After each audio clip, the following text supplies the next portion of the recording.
Mike Bohn here in Washington with Kayla Harrison, who just defeated Aspen Ladd at the 2023 PFL Championships. Kayla, your first win in 15 months, almost to the day. You had a little bit to reflect on it, showered up. How do you feel about the performance tonight?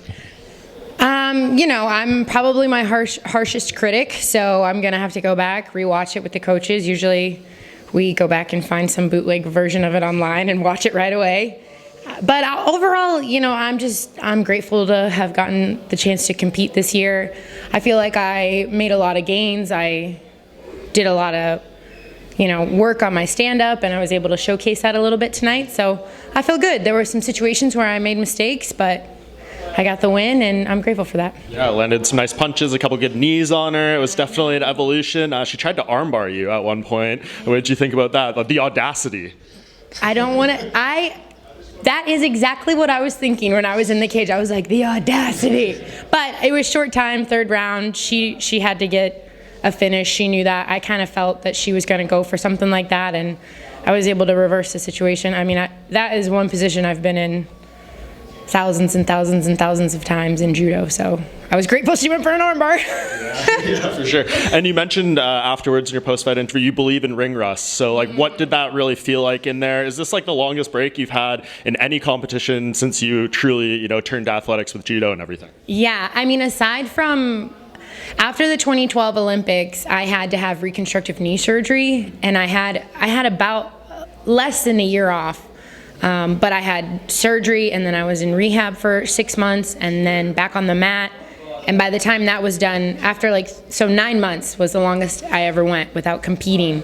But I had a goal right away, I had the surgery, and then it was okay, we're going to be back by June of 2014. And so this was the longest I had gone without a goal, without a idea of what was going to happen, kind of just training.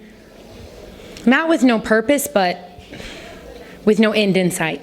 So, yeah, ring rust was real. It's just the nerves. You can't emulate this. No matter how hard you spar, no matter how many times you spar, there's nothing like stepping inside of a cage with a crowd going crazy, them locking the door, and a girl trying to punch you in the face.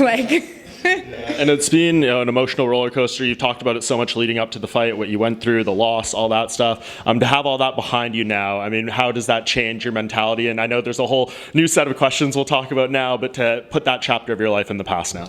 Yeah, I mean, I had put it to rest. I was at peace with all of it. It took a couple months grappling with it internally, but I feel like ultimately the loss was the best thing that could have happened to me, and it forced me to grow inside the cage and outside of the cage. So now that I feel like everyone else can shut up about it, then I'm happy.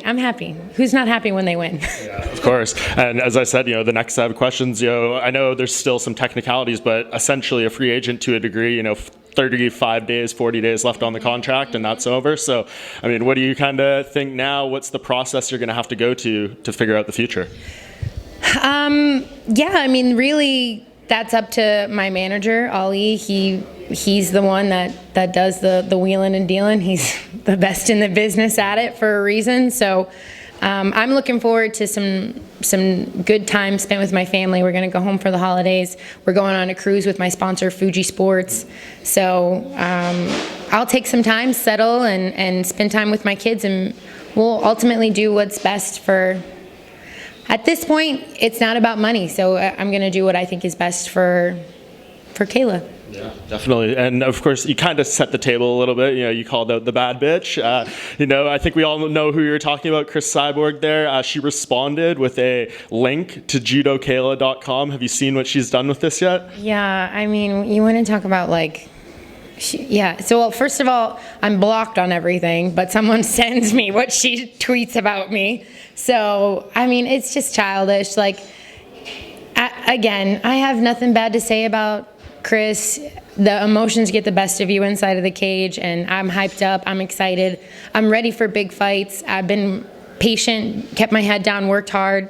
So whoever's next, I think, is going to be one of the best. I feel like they have to do this fight, though. I mean, of course, with all the terms and everything. I know they're talking about this champion versus champion thing, and we're going to have a women's featherweight fight, but I feel like if they're going to do something, you need to be the one that kind of represents that side. Yeah, I mean, honestly, it doesn't matter to me if, it will take the wind out of my sails a little bit if Pacheco wins tonight and then they do champion versus champion and then Pacheco smokes Cyborg, then, what are we going to do, a fourth fight with Pacheco? That'll kind of take the wind out of my sails, but listen, I'm not a matchmaker, I'm not a promoter, I'm a fighter, and this is what I love to do, so I've never said no to a fight, I've never turned anybody down, and I don't plan on starting anytime soon. It feels more real now, or as close to real as it's ever been. You have Don Davis out there saying this week that he's wanting this fight since he was a little child, which was kind of an interesting quote, but I think that shows his passion in wanting to get this done. You're under the same roof now. What's stopping this?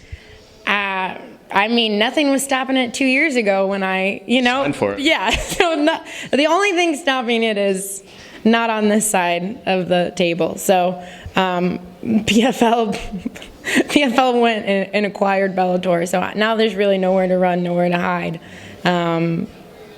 We'll see. We'll see what happens. Yeah. And you've said for so long, I will be loyal to PFL as long as, they give me the opportunities. It seems like, they're really putting their money where their mouth is, literally, when it comes to these things. So I know we don't know the specifics, but it seems like this is the things that you want may now be coming your way. Yeah.